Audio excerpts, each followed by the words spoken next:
Buruh tani mahasiswa rakyat miskin kota bersatu padu rebut demokrasi, gegap gempita dalam satu suara demi tugas suci yang mulia.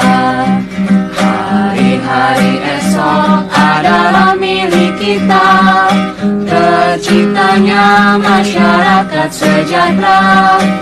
Halo teman-teman, perkenalkan nama saya Ziven Aurelino Arkana Purba dengan NIM 115240095. Pada kali ini saya akan membahas tentang isu program pemerintah, yaitu program MBG, dan isu yang mungkin 1 atau 2 minggu kemarin mengenai tentang demo pro MBG, tetapi saya tidak akan terfokus pada demo pro itu, tapi saya akan berfokus kepada ibu-ibu atau seorang demonstran, dia yang menerima uang senilai 100.000 dan sebuah panci setelah mengikuti demo itu.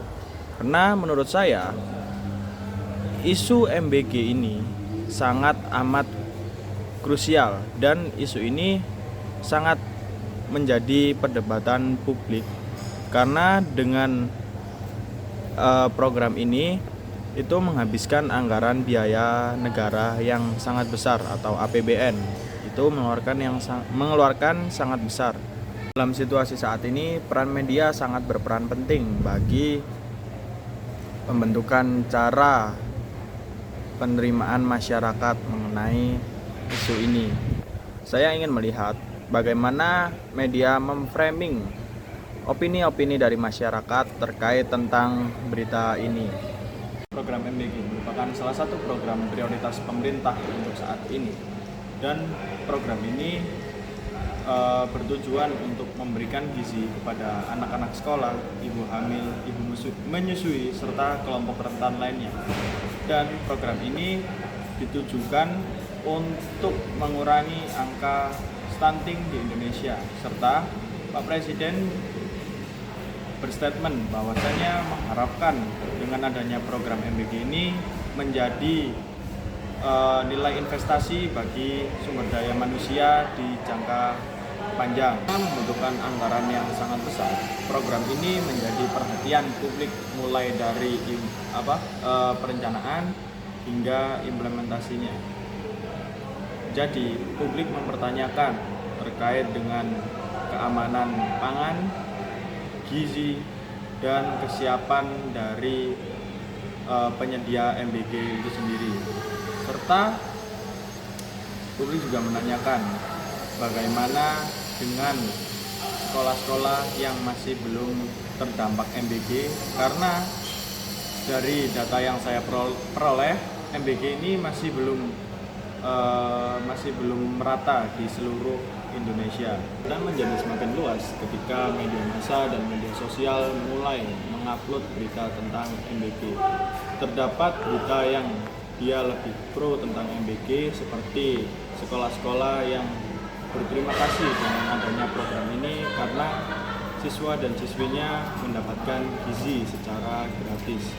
Dan terdapat pula kontra dari program ini, karena terdapat berita yang menunjukkan bahwasannya terdapat beberapa sekolah yang siswa dan siswinya keracunan karena adanya program ini. Di saat inilah media sangat penting terkait pemberitaan mengenai MBG ini. Hal ini menunjukkan bahwasannya satu program saja bisa mendapatkan perspektif yang berbeda dari masyarakat, tergantung bagaimana cara media memberitakan berita tersebut. Situasi semakin menarik dengan adanya pemberitaan tentang demo yang pro MBG. Dan menariknya adalah ketika salah satu demonstran diwawancarai oleh pers, mereka menyebutkan bahwasanya mereka senang karena mendapatkan uang saku senilai 100.000 dan sebuah panci ketika mengikuti demo tersebut. Hal ini menjadi viral di media sosial dan menjadi perdebatan publik. karena masyarakat luas berpikiran apakah dengan adanya ini mereka yang demo tentang pro MBG dia bersedia mengikuti demo tersebut karena ada reward dari mengikuti hal itu, dan masyarakat menjadi berpikiran pula apakah ada mobilisasi dari kegiatan itu, apakah ada yang menunggangi atau tidak. Ibu namanya ibu siapa Bu? Bu Desi. Ibu Desi. Ya. Bu ini ikut demo dukung MBG ya? MBG. Tadi saya lihat ada dikasih benda-benda kayak panci roti. Ini apa aja Bu yang dikasih Bu? Ya ada ada penggorengan, ada susu ya, ada minuman. Buah-buahan juga ada Bu tadi. Gimana Bu? Terdapat pula publik yang menyatakan bahwasanya kita tidak bisa menilai suatu kegiatan jika kita mewawancarai hanya satu demonstran itu saja. Dalam situasi saat ini, kita harus memvalidasi tentang info itu, apakah info itu valid ataupun tidak. Jadi, ketika kita melihat berita, itu jangan setengah-setengah saja, karena dalam berita itu hanya terdapat satu demonstran saja yang diwawancarai.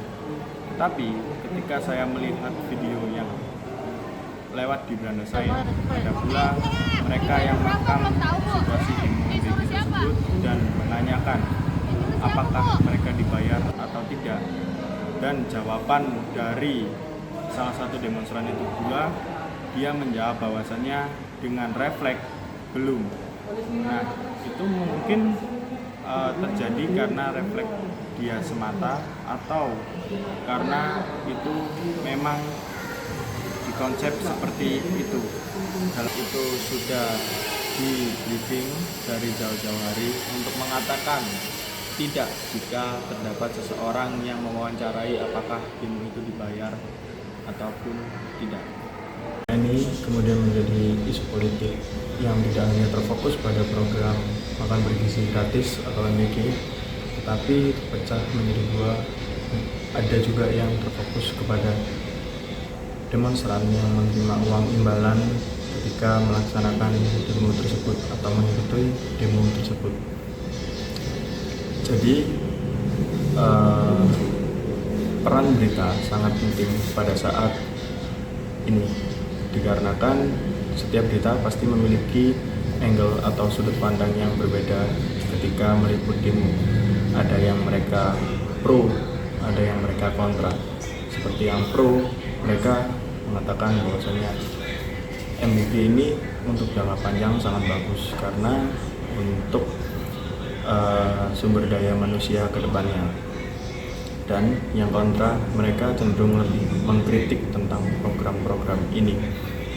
Perbedaan cara penyajian informasi inilah yang kemudian mempengaruhi cara masyarakat memahami realitas politik yang sedang terjadi. Fenomena tersebut menunjukkan bahwa media tidak hanya berfungsi sebagai penyampai informasi, tetapi juga sebagai aktor yang dapat membentuk persepsi publik melalui proses seleksi fakta.